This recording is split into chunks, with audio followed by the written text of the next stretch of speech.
វត្តសាសន៍ខ្មែរដំរីខ្វាក់ត្រមាក់ឆ្កួតត្រមាក់ខ្វាក់ដំរីឆ្កួតពីមហាអាណាចក្រមករាវស្ដួចស្ទើរដាច់បាត់ពីសាមគ្គីភាពរឹងមាំមកបែកបាក់ប្រេះស្រាំរ៉ាំរៃពីជោមងាយសត្រូវមកខ្លាចបាក់ស្បាតពីច្បាំងកំតិចសត្រូវមកកាប់សម្លាប់តែខ្មែរគ្នាឯងខ្មែរអើយដីខ្មែរចេះតែរួញតូចទៅប្រជាជនខ្មែរចេះតែរិចរិលតិចទៅឆ្នាំ1200ខ្មែរមានប្រជាជនជាង10លាននាក់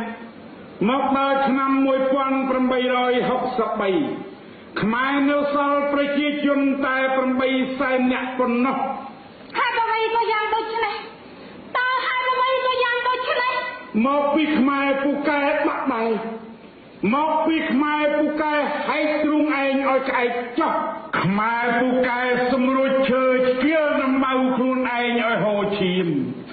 សក្តិភូមិខ្មែរ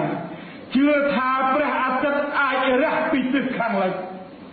គេច្រើនតែសាឡបងយកពមន់ទៅផ្ញើនឹងក្អែកតាំងពីមានជំនឿសុបលើមគ្គទេសរបស់ខ្លួននៅសម័យមហានគរ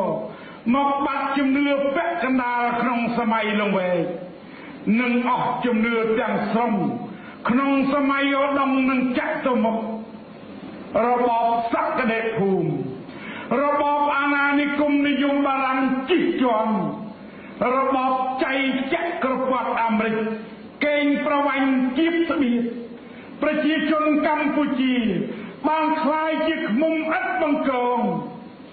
ដៃប្រឹងស្រវាចាប់ហត់ពីជំនាន់មួយទៅជំនាន់មួយដើម្បីស្វែងរកទ្រនំឲ្យរឹងមាំតែលទ្ធផលបានមក